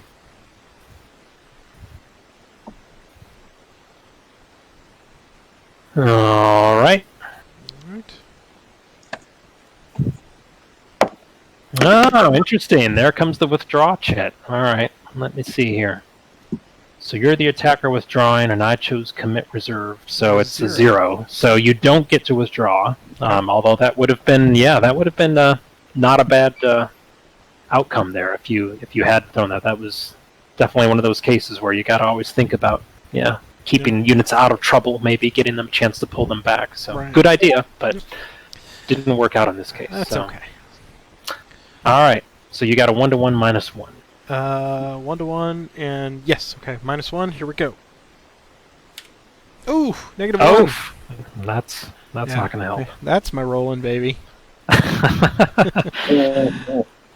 So that is a -1. Yes. So it's a step loss. And then that asterisk, it's a good thing you did not have a leader here. Because if you did have a leader, that leader would be dead. So that's what that asterisk. So the dying ninth is you do get to avoid the worst of the results. Now, I could use my momentum chip here. Yes, you can. So you do have the momentum chip. I believe I am going to spend that momentum chip. Just spend it here? All right. That's not a bad idea, because you can't do worse than a 0. So here we go. -1. There we go. Oh, look at that. Now you're talking. Your momentum chits are paying off handsomely for you. So you retreat. So, a defender retreat. Yep. All right. So I've got a backup. So, let me see here. This is the top of the turn. I know I am going to move next, so I don't have to worry quite as much about units being left unsupported. So I think I will send him back there. Okay. And I am obligated to take the hex. Okay. And yeah, your lead unit must, and then the 24th has the option to join him if you want to. Ah, wow. Yeah, we don't really want them out there by themselves facing Arnold, do we? Now, defensive fire would or would not get it with adjacent units. It would, right? For artillery? You're saying for the Spangenberg? Right. If Spangenberg was there, but he can't move forward anyway. No, he can't. Right. Yeah. Yeah, I think I'm going to keep I'll just move the fighting ninth forward. That's it. Okay.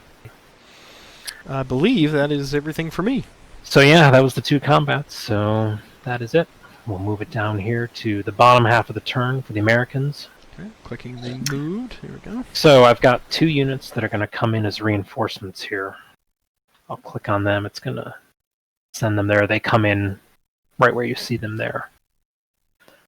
So got a few units coming up to help. They're not going to be able to get into the fight this turn, though, because they're too far away. So I am definitely, I'd say, finding myself a little bit on the defensive right here, having lost my best unit, and I at least would like to maybe reestablish a line. And I guess the question for me is, do I want to try and stay up there and defend Freeman's farm that I'm getting that victory point for, or back off and maybe pull out of trouble a little bit? So I think what I'll do with Morgan here, gonna take advantage of the fact that he can go through the woods a little bit. So he's gonna move like this. He'll go 1, 2, 3 into the woods, and again, that's only 1 movement point because he's light.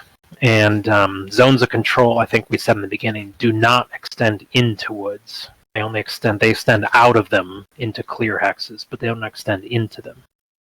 So, for example, right here, the Fighting Ninth doesn't have a zone of control into 914, where Morgan is right now. If it did, Morgan would have to stop right here. But since there isn't there, Morgan can keep moving. He's got 1 more movement point. So I'm going to go ahead and move him right there.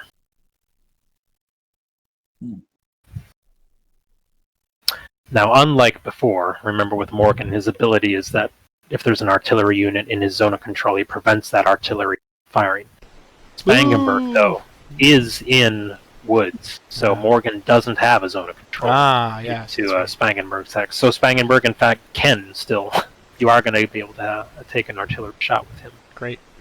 But anyway, Morgan will go there, and let's see. I think we'll... we'll just back up like so with Arnold. Temporarily vacate Freeman's farm, having liberated the poor Freemans from the oppression of British.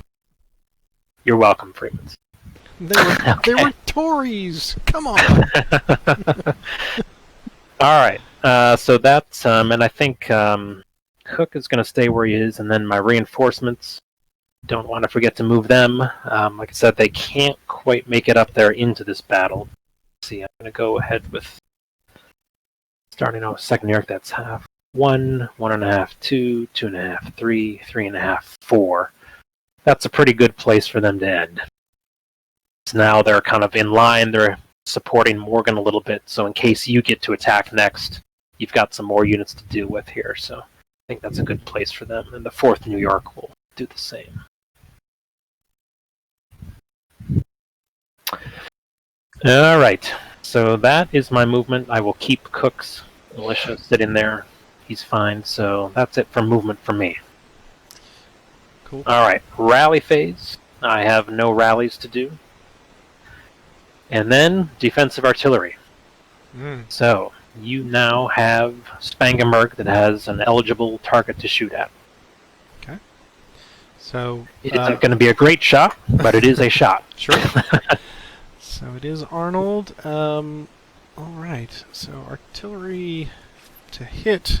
So yeah, in terms of line of sight, I know we said terrain blocks line of sight. I don't think we said units do block line of sight as well. So the Fighting Ninth is going to block his line of sight to Arnold. So you don't have line of sight to Arnold. Oh, okay. Let's see. You're not going to have line of sight to 3rd New Hampshire because, yeah, that line of sight is blocked by Morgan in the woods and the Fighting Ninth on the other side. But Spangenberg can see Morgan. It looks like that's the only, for him, that's his only choice. Right, okay. But nobody else. Okay, so it is 1 piece adjacent, 1 strength point, so I need a 7, but target is light, right? So correct. It comes down to a 6. He's in a forest, so it comes down to 5. Well, those are you need to roll higher than Oh, I see. So right, unfortunately. You're going to end up with a -2 to your roll, so in effect you're going to need a 9. Only a 9 will do it for a Only hit. a 9 will do, eh? I like those odds. And how many times have we said, he'll only hit on a 9. What could go wrong? And then what does he roll? So Jones and Hosmer will also have. They got that's open. Right. Yeah, we said Spangenberg, and then Jones definitely has line of sight. And then where's Hosmer? Oh, he's there with Phillips. Yeah. So, and there is a line of sight tool in the module you can use to draw. If you draw that, it looks like he's definitely got line of sight. And they shoot together, but they take the farthest range, right? The worst range. Yeah, that's right. So when you're doing this, you do have a choice there with those 2 artillery units. If you want to use more than 1 artillery unit, so say you want to take Jones and Hosmer, they can both gang up and fire on 1 unit. You always target a unit, not a hex, but you pick a specific unit.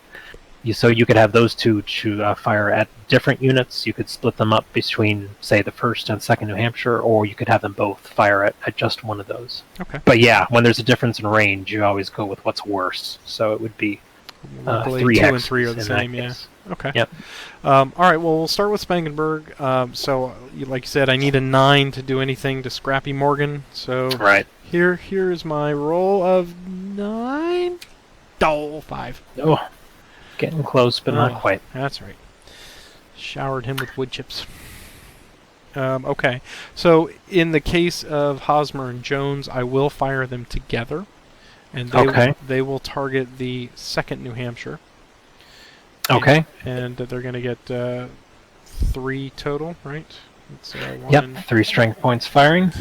And any modifiers? I don't see any. And in this case, the range doesn't really hurt you because 2 to 3x is the same thing. So the base is 7 to hit, and then there won't be any modifiers. None of those apply. 7 or better. Here we go. Unfortunate. Oh, the other way around. Okay. Whizzes by.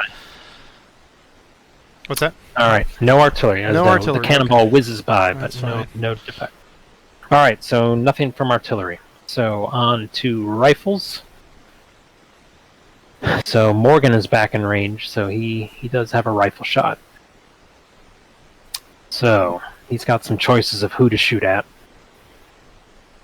Well, his best shot is definitely at the fighting 9th, because there won't be a woods modifier there. The other thing I'm thinking about, though, is that I have a pretty good attack against the fighting 9th with my other units that are adjacent, and I'm not so sure I want the fighting 9th to retreat. Right. Which could happen if I take that rifle shot at him. So I think I'm going to go ahead and actually not shoot at him and take a worse shot. I will shoot at Spangenberg at the artillery. See if I can chase him away. So I am 2 strength points adjacent. Back again, looking at the 2-hit table. It's a 6 to hit. I'm going to get -1 because I'm shooting at a forest, but +1 for the artillery since he's an artillery. So that cancels out. So I'm at a net 6 to hit. Here's the roll. Yep. And a 7. That's a hit. Alright, so now we get to go over to the rifle fire damage table. And there's 2 columns here. Just make sure you're looking at the right one. This is versus artillery. So I will roll to see what the result is versus artillery. Oof. It's a 1, which is a retreat. So Spangenberg just has to retreat. Okay. 1 hex. 1 hex, okay. Bring him there. Okay. Alright, so we did get him out of the way. I guess that's never a bad thing for me to get the artillery further away from my guys. So that is everybody for rifles, and now we've got close combat. So I think what I'm going to do here, and there are options here again that are all kind of based on whether Morgan participates in this or not. If we're looking at close combats, I have to decide, am I going to use Morgan in these? He's a rifle unit. He is not required to participate in close combat. And I think for me it's going to be better if he doesn't. So what I'm going to say is Morgan doesn't have to attack the 24th, so that takes care of him. And then what I'm going to do is have all of Arnold's guys and the 3rd New Hampshire attack the fighting 9th. But Morgan isn't going to participate in that either. Okay. So that will cover all of the units that I'm required to attack. Right. So I've got 8 total strength to your 2, so it's 4-1. And I will use, let's use the 3rd New Hampshire as my elite unit. Okay. You, of course, have to use Fighting Ninth, so you're 0, so I'm at a net +1 so far on modifiers for my unit morale. Arnold is stacked with units that are attacking, so I get to have his +2 on that. So I'm up to +3 so far. So I do get to have this as a 4-1 attack, and it looks like it's +3 before tactics. And I have a leader and an open flank, but you do not have a leader. So I've got the 8 shits to choose from, and you have the 4. Okay.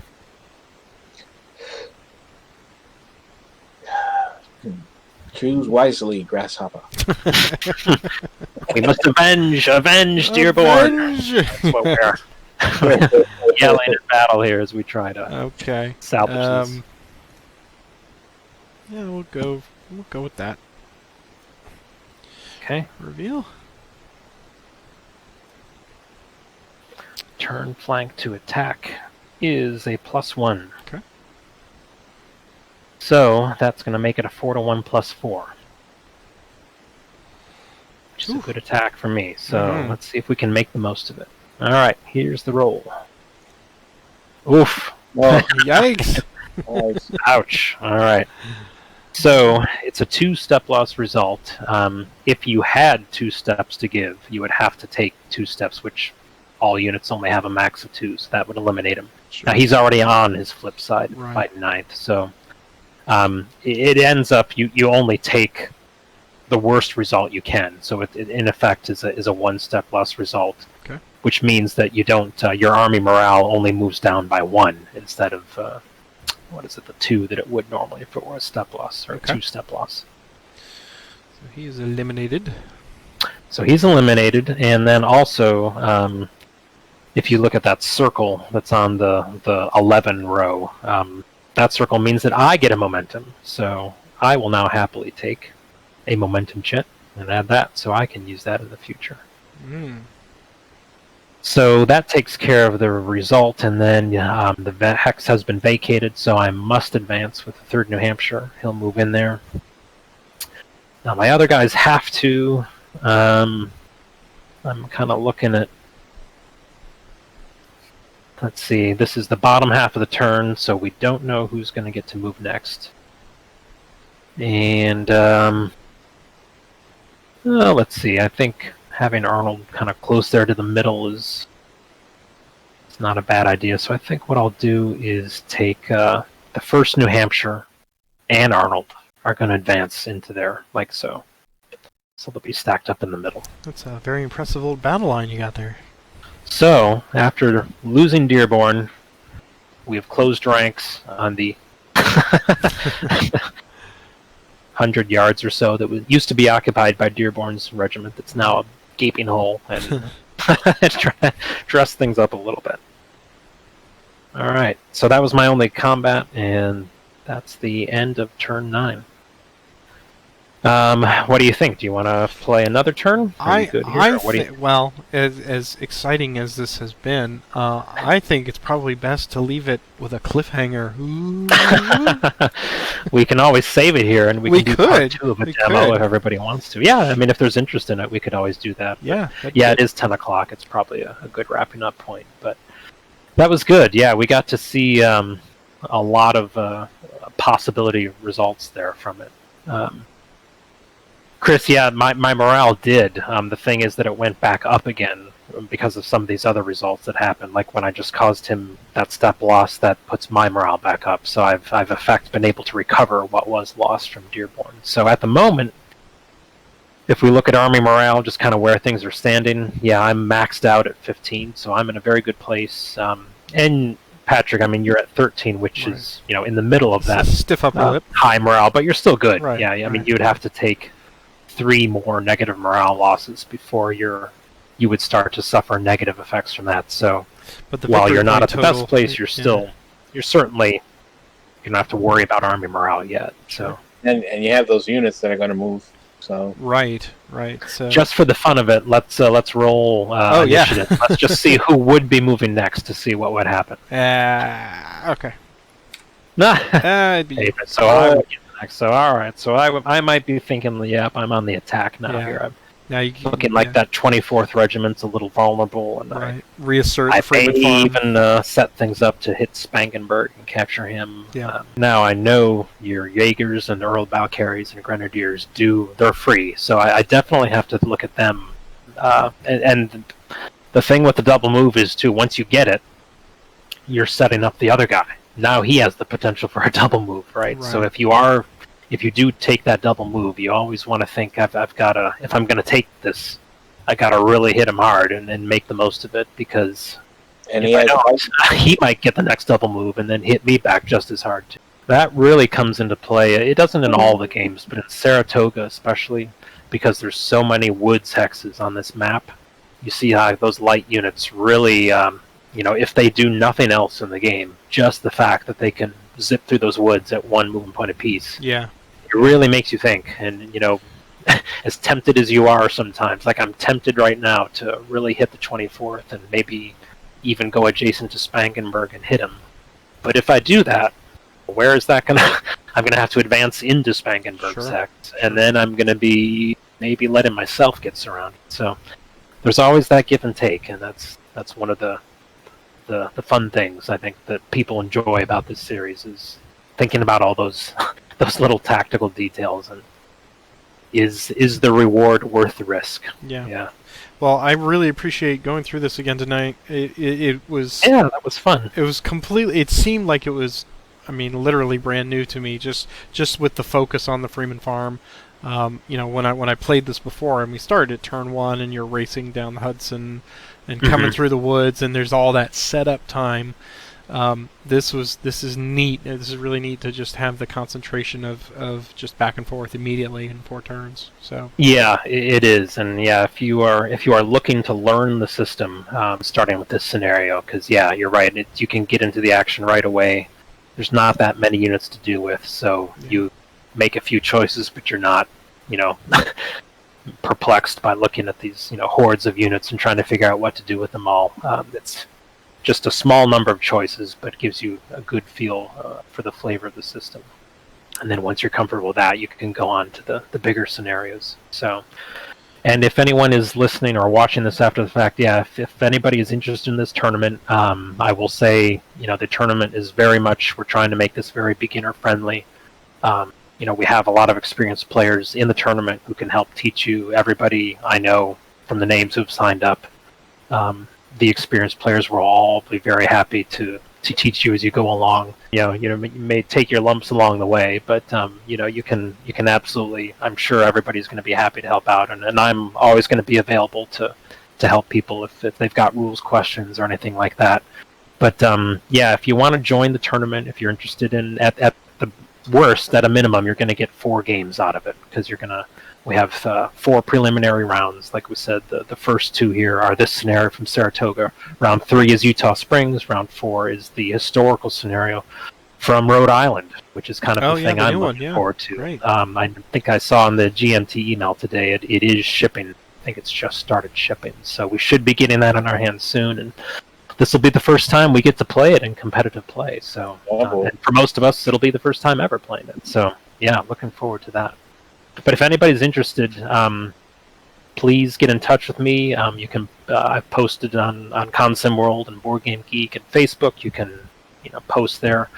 You can send an email to the tournament address, which is BOARGM2020@gmail. So you can let me know that way. If you want to get on into it, there is still time. We're going to take sign-ups right up until we start playing, basically on August 1st. So there is still time to join if you're interested. And beginners, experienced players, anybody's welcome. Well, thank you for having me. I'm glad I could be a sparring partner for you, and hopefully this will be of benefit to people. So, no, I think it was very good. Yeah, if you do want to finish this out in the future, or if you want to play anything else, by all means, let me know. Sounds good. All right. Well, I look forward to it. Thanks, Rob. Thanks a lot, Patrick. Good night, everyone. Night.